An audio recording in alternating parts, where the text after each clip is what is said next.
जेब खाली हो लेकिन मैंने मना करते हुए नहीं देखा।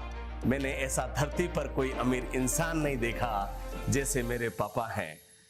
रियली दोस्त, मेरा नाम प्रहलाद है और मैं कंप्यूटर इंस्टीट्यूट और एजुकेशन से हूँ, मोटिवेशनल एंड लाइफ कोच। इसी के साथ में आज इंपॉर्टेंट बात जो फादर डे पे मैं आपसे करने जा रहा हूँ, उसके लिए सभी फादर को सबसे पहले तो शुभकामनाएं। फादर डे कोई एक दिन नहीं होता है। फादर का वो सेक्रीफाइस, फादर का वो संघर्ष, फादर का वो हार्डवर्क, उससे अपने को सीख कर उनके लिए उनका रेस्पेक्ट, वो सम्मान, वो प्यार, वो कृतज्ञता, वो फादर डे के लिए और फादर के लिए हर दिन होनी चाहिए। तब तो ये फादर डे मनाना सार्थक है। अदरवाइज एक दिन फादर डे मना देना, एक दिन पिता का दिवस मना देना, वो दिवस नहीं है। पिता वो है जो धूप में खड़ा रहते हैं और हमें छांव में खड़ा रखते हैं। पिता वो है जो चट्टान की तरह हमारी सुरक्षा करते हैं। पिता वो है जो रीढ़ की हड्डी की तरह, चाहे आंधी हो, तूफान हो, चाहे संघर्ष हो, चाहे परेशानियां हो, चाहे कोई दिक्कत हो, हर दम अपने सामने, अपने साथ में खड़े रहते हैं। पिता वो है जो सिंपल भाषा में कहें तो धरती सा धीरज और आसमान सी ऊंचाई देता है। पिता वो है जो हरदम बातों बातों में वो चीजें सिखा देता है जो जिंदगी में पिता के नहीं होने पर भी आपको जिंदगी में हर पल याद आती है। पिता वो है जो मां की तरह कोमल, या हर बात पे आंसू तो नहीं लेकिन दिल से बहुत कोमल होता है, दिल से बहुत नाजुक होता है।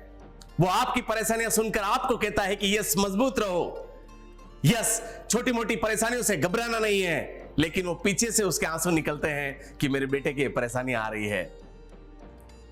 इसीलिए एक कहानी के माध्यम से मैं बताना चाहूंगा कि एक बच्चा जो कॉलेज में पढ़ रहा था और वो मोटरसाइकिल की जिद करने लगा, पापा बाइक चाहिए, बाइक चाहिए।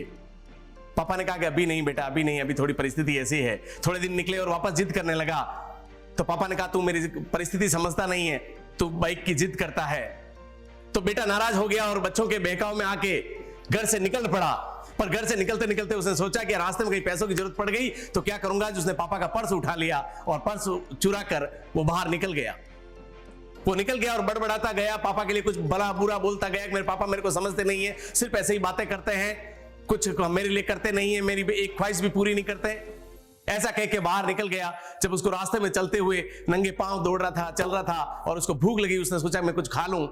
तो पर्स खोला तो पर्स में से आपको चमत्कारी आपको चीजें देखने को मिलती है उस बच्चे को कि उसमें 100 की नोट ही थी। तो उसने कहा अगर पापा के पर्स में खाली 100 की नोट, कुछ है तो है नहीं, और फालतू बातें करते हैं तेरे लिए ये कर दूंगा, वो कर दूंगा।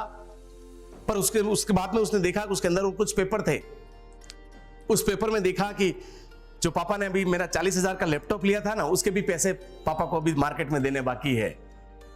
पापा की घर का लाइट बिल बाकी है, कहीं राशन का सामान लाए उसका पैसा बाकी है। ऐसी पर्चियां उसने देखी और उसके बाद में एक अखबार की कटिंग भी उसके अंदर देखी, जिसके अंदर यह कटिंग थी कि सेकंड हैंड आपके स्कूटर को लाइए और नई बाइक ले जाइए। तो वो कटिंग भी देखी और उसके आंखों में आंसू आ गए कि मेरे पापा, इसका मतलब मेरे को कहे नहीं कहे मेरे पीछे कितना मेरे लिए कर रहे हैं। चाहे वो खुद फटा जूता पहन लेंगे, अंगूठा निकला हुआ सॉक्स पहन लेंगे, लेकिन मुझे कभी कॉम्प्रोमाइज नहीं करने देते हैं। वो है मेरे पापा। वो दौड़ा भागा वापस गया पापा के पास। पापा घर पे नहीं थे, मम्मी घर पे नहीं थी। तो मालूम किया कि यार वो हो सकता है मैं नाराज होकर घर से निकल गया, इसलिए वो बाइक लेने ही गए होंगे। वो दौड़ा दौड़ा गया और पापा को कहा, पापा आपका स्कूटर मत दो, मुझे नहीं चाहिए मुझे स्कूटर। मैं पढ़ाई करके मैं खुद पांव पे खड़ा होकर आपके लिए घर का विषय बनूंगा। ऐसे होते हैं पापा। पापा इसीलिए कहते हैं कि पापा दिखते तो चट्टान जैसे हैं लेकिन वो अपने मजबूती के लिए है। इसीलिए कहते हैं कि पापा को कभी ना करते हुए नहीं देखा। मैंने पापा जैसा अमीर वो आदमी नहीं देखा, मैंने पापा जैसा अमीर आदमी नहीं देखा। मैं आज की युवा पीढ़ी को, अपने लोगों को कहना चाहता हूं, हमारे जैसे पिता को कहना चाहता हूं कि कम से कम जिंदगी में इतना संघर्ष तो कर ही लें, इतनी आदतें, अच्छी आदतें डेवलप कर लें कि अपने बच्चे को रोल मॉडल के रूप में वो देखना चाहे तो आपका चेहरा नजर आए। दूसरे को इस धरती पर रोल मॉडल नहीं बनाना पड़े। ऐसी आदतें, ऐसे काम, ऐसा संघर्ष, ऐसा हार्डवर्क, ऐसा डेडिकेशन, ऐसा पंक्चुअलिटी, ऐसी रेस्पॉन्सिबिलिटी, ऐसी अकाउंटेबिलिटी, ऐसी सिंसियरिटी, हर चीज प्रैक्टिकल करके बच्चे को बताएं, क्योंकि बच्चे जो आप कहते हो वो नहीं करते हैं, जो आप करते हो वो बच्चे करते हैं। तो एक आदर्श पिता बनना बहुत आसान है, लेकिन उतना ही डिसिप्लिन और मुश्किल लगता है किन्हीं को, क्योंकि वो डिसिप्लिन अपने खुद के अंदर लाना पड़ता है, तो ही पिता एक आदर्श पिता होते हैं।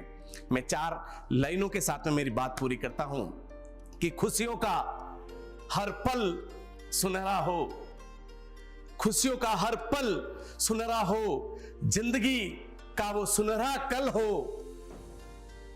कामयाबी उस व्यक्ति को बहुत ज्यादा तेजी से मिलती है जिसके सिर पर पिता का हाथ हो, जिसके सिर पर पिता का हाथ हो। जय हिंद, जय भारत।